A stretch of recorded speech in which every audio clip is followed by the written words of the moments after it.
दर्शन किया। हमारे भाई नंद गोपाल नंदी जी यहाँ पर हैं, आदरणीय नंद किशोर अग्रवाल जी हैं, एसएस अग्रवाल जी, आप सभी सब भाई संजय गोयल जी हैं, हमारे मेयर साहब हैं, नाम छूट जाएगा, मीरा दीदी हैं, पीछे भी हमारे सभी वरिष्ठ जनों को मैं प्रणाम करती हूँ। और मेरा सौभाग्य है कि आप सबके आशीर्वाद ने मुझे हमेशा कदम दर कदम आगे बढ़ने की प्रेरणा दी। आदरणीय लाला गणपत जी यहाँ बैठे हैं मंच पे, हमेशा जब भी मुझे मिलते थे तो यही आशीर्वाद देते हुए कि बेटा आगे बढ़ो। रघुवंश सिंगल जी यहाँ बैठे हैं, बहुत स्नेह और बहुत प्यार मुझे हमेशा आप लोगों का मिला। मीरा जी यूनिवर्सिटी में रही, पर अग्रवाल समाज की पहली बेटी जो दिल्ली विश्वविद्यालय छात्र संघ की अध्यक्ष बनी, ये आशीर्वाद आप सबने मुझे दिया। मैं अक्सर बताती हूँ मंचों से कि मेरी माँ कहती थी कि बनियों के बच्चों का काम नहीं है ये, और छोरियों का तो बिल्कुल ही नहीं है सुभाष जी। तो कह रही कहाँ, ये क्या है?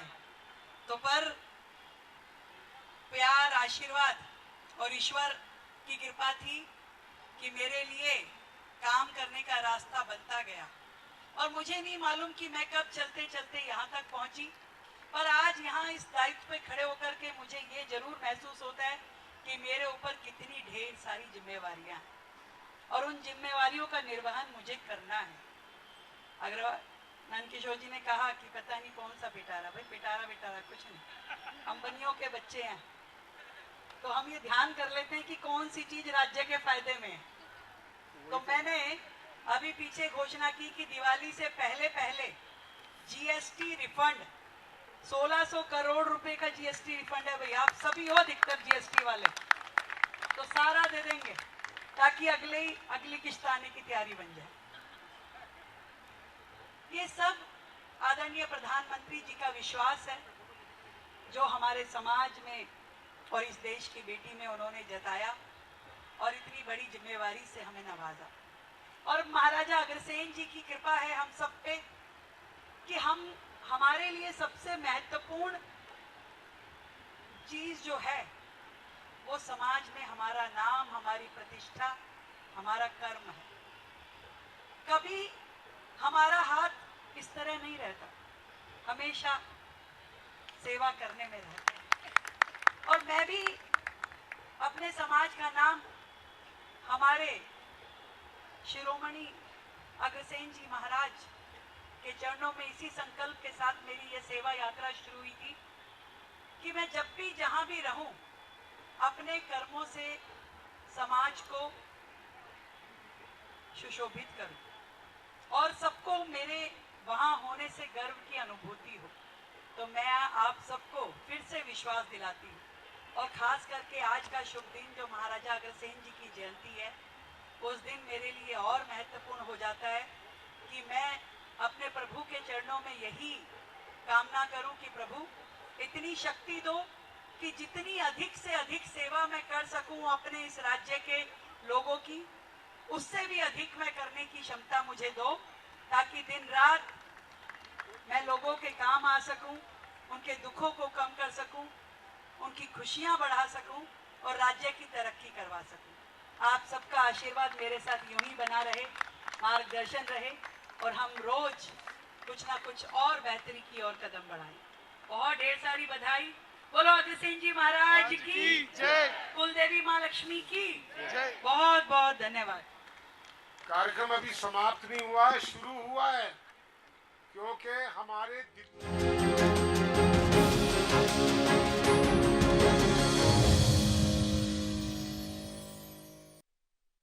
नमस्कार। कल से शक्ति की उपासना का पर्व नवरात्रि का आरंभ हो रहा है।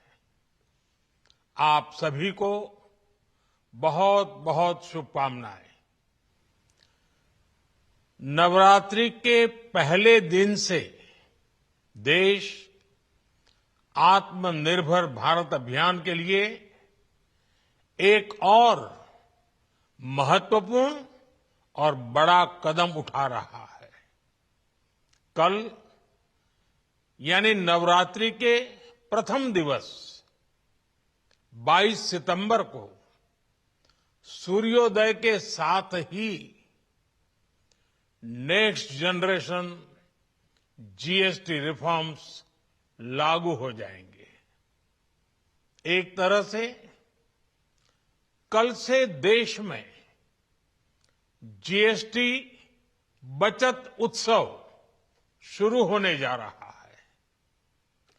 इस जीएसटी बचत उत्सव में आपकी बचत बढ़ेगी और आप अपनी पसंद की चीजों को और ज्यादा आसानी से खरीद पाएंगे। हमारे देश के गरीब, मध्यम वर्गीय लोग, न्यू मिडिल क्लास, युवा, किसान, महिलाएं, दुकानदार, व्यापारी, उद्यमी, सभी को ये बचत उत्सव का बहुत फायदा होगा। यानी त्योहारों के इस मौसम में सबका मुंह मीठा होगा। देश के हर परिवार की खुशियां बढ़ेगी। मैं देश के कोटि कोटि परिवारजनों को नेक्स्ट जनरेशन जीएसटी रिफॉर्म्स की और इस बचत उत्सव की बहुत बहुत बधाई देता हूं, शुभकामनाएं देता हूं। ये रिफॉर्म भारत की ग्रोथ स्टोरी को एक्सेलरेट करेंगे, कारोबार को और आसान बनाएंगे, निवेश को और आकर्षक बनाएंगे और हर राज्य को विकास की दौड़ में बराबरी का साथी बनाएंगे। साथियों, जब साल 2017 में भारत ने जीएसटी रिफॉर्म की तरफ कदम बढ़ाया था, तो एक पुराना इतिहास बदलने की और एक नया इतिहास रचने की शुरुआत हुई थी। दशकों तक हमारे देश की जनता, आप सभी लोग, देश के व्यापारी अलग अलग टैक्स के जाल में उलझे हुए थे। Octroi, entry tax, sale tax, excise, VAT, service tax, न जाने भांति भांति के दर्जनों टैक्स हमारे देश में थे। एक शहर से दूसरे शहर माल भेजना हो तो न जाने कितने चेकपोस्ट पार करने होते थे, कितने ही फॉर्म भरने पड़ते थे, कितनी सारी रुकावटें थी। हर जगह टैक्स के अलग अलग नियम थे। मुझे याद है जब 2014 में देश ने मुझे प्रधानमंत्री पद का दायित्व सौंपा था, तब उसी शुरुआत के दौर में एक विदेशी अखबार में एक दिलचस्प उदाहरण छपा था। उसमें एक कंपनी की मुश्किलों का जिक्र था। उस कंपनी ने कहा था कि अगर उसे बेंगलुरु से 570 किलोमीटर दूर हैदराबाद अपना सामान भेजना हो तो वो इतना कठिन था कि उन्होंने सोचा और उन्होंने कहा कि वो पसंद करती थी कंपनी कि पहले अपना सामान बेंगलुरु से यूरोप भेजे और फिर वही सामान यूरोप से हैदराबाद भेजे।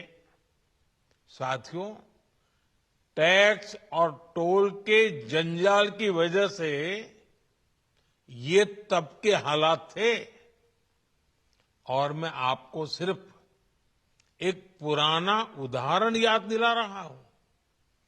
तब ऐसी लाखों कंपनियों को, लाखों करोड़ों देशवासियों को अलग अलग तरह के टैक्स के जाल की वजह से हर रोज परेशानी होती थी। सामान को एक शहर से दूसरे शहर पहुंचने के बीच जो खर्च बढ़ता था, वो भी गरीब को उठाना पड़ता था।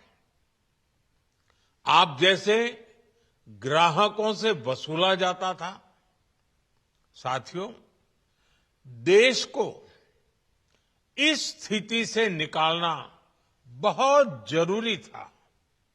इसलिए जब आपने हमें 2014 में अवसर दिया, तो हमने जनहित में, देशहित में जीएसटी को अपनी प्राथमिकता बनाया।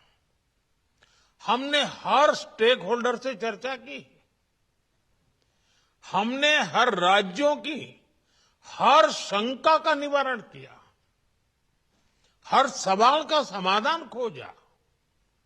सभी राज्यों को, सबको साथ लेकर आजाद भारत का इतना बड़ा टैक्स रिफॉर्म संभव हो पाया। ये केंद्र और राज्यों के प्रयासों का नतीजा था कि देश दर्जनों टैक्सों के जाल से मुक्त हुआ और पूरे देश के लिए एक जैसी व्यवस्था बनी। वन नेशन वन टैक्स का सपना साकार हुआ। साथियों, रिफॉर्म एक अनवरत चलने वाली प्रक्रिया होती है। जब समय बदलता है, देश की जरूरत बदलती है, तो नेक्स्ट जनरेशन रिफॉर्म भी उतने ही आवश्यक होते हैं। इसलिए देश की वर्तमान जरूरतों और भविष्य के सपनों को देखते हुए जीएसटी के ये नए रिफॉर्म्स लागू हो रहे हैं। नए स्वरूप में मुख्य रूप से अब सिर्फ 5% और 18% के ही टैक्स स्लैब रहेंगे।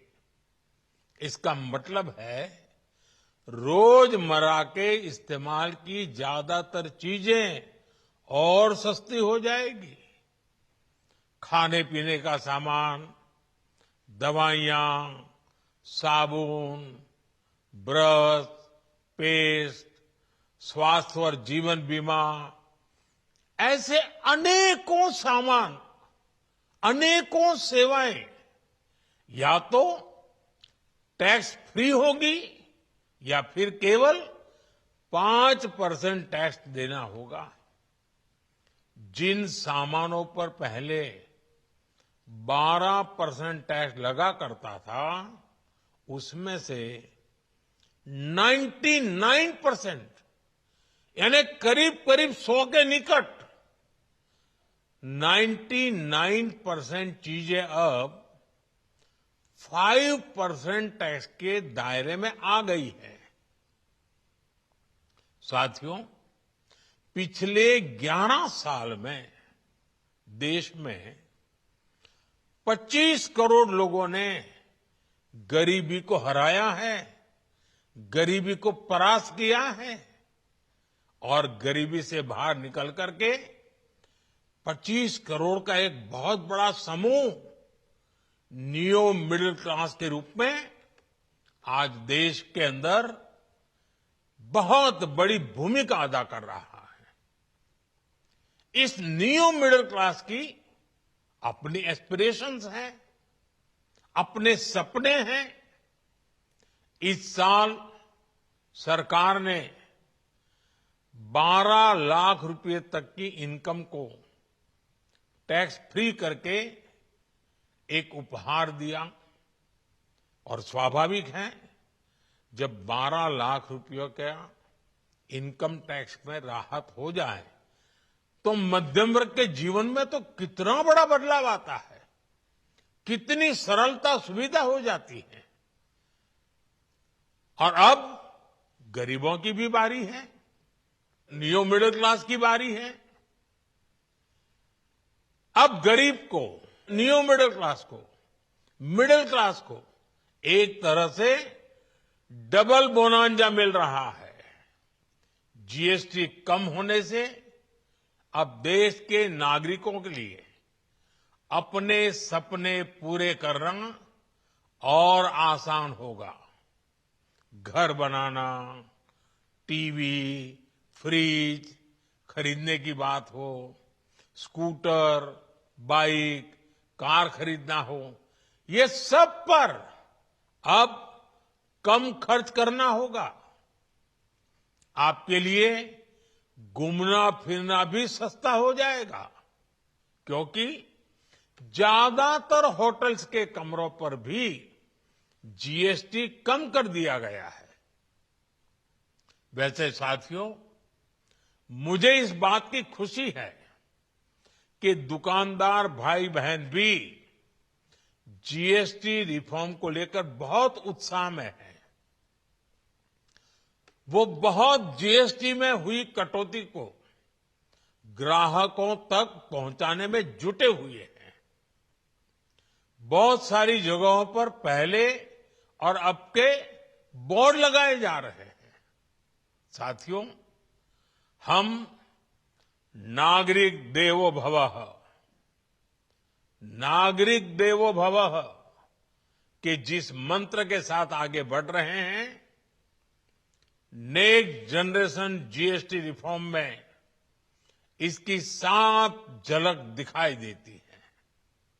अगर हम इनकम टैक्स में छूट और जीएसटी में छूट को जोड़ दें, तो एक साल में जो निर्णय हुए हैं, उससे देश के लोगों को 2.5 लाख करोड़ रुपए से ज्यादा की बचत होगी। और तभी तो मैं कह रहा हूं, ये बचत उत्सव है। साथियों, विकसित भारत के लक्ष्य तक पहुंचने के लिए हमें आत्मनिर्भरता के रास्ते पर चलना ही होगा। और भारत को आत्मनिर्भर बनाने का बहुत बड़ा दायित्व हमारे एमएसएमईज, यानी हमारे लघु, मध्यम और कुटीर उद्योगों पर भी है, जो देश के लोगों की जरूरत का है, जो हम देश में ही बना सकते हैं, वो हमें देश में ही बनाना चाहिए। साथियों, जीएसटी की दरें कम होने से नियम और प्रक्रियाएं और आसान बनने से हमारे एमएसएमईज, हमारे लघु उद्योगों को, कुटीर उद्योगों को बहुत फायदा होगा। उनकी बिक्री बढ़ेगी और टैक्स भी कम देना पड़ेगा, यानी उनको भी डबल फायदा होगा। इसलिए आज मेरी एमएसएमई से लघु उद्योग हो, सूक्ष्म उद्योग हो, कुटीर उद्योग हो, आप सबसे बहुत अपेक्षाएं हैं। आपको भी पता है, जब भारत समृद्धि के शिखर पर था, तब भारत की अर्थव्यवस्था का मुख्य आधार हमारे एमएसएमईज थे, हमारे लघु और कुटीर उद्योग थे। भारत की मैन्युफैक्चरिंग, भारत में बने सामानों की क्वालिटी बेहतर होती थी।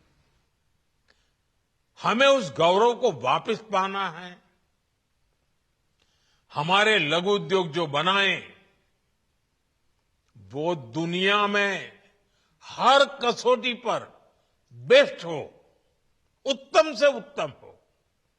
हम जो मैन्युफैक्चर करें, वो दुनिया में आन बान शान के साथ देश के सारे पैरामीटर को पार करने वाला हो, हमारे प्रोडक्ट्स की क्वालिटी दुनिया में भारत की पहचान बढ़ाए, भारत का गौरव बढ़ाए। हमें इस लक्ष्य को लेकर काम करना है। साथियों, देश की स्वतंत्रता को जैसे स्वदेशी के मंत्र से ताकत मिली, वैसे ही देश की समृद्धि को भी स्वदेशी के मंत्र से ही शक्ति मिलेगी।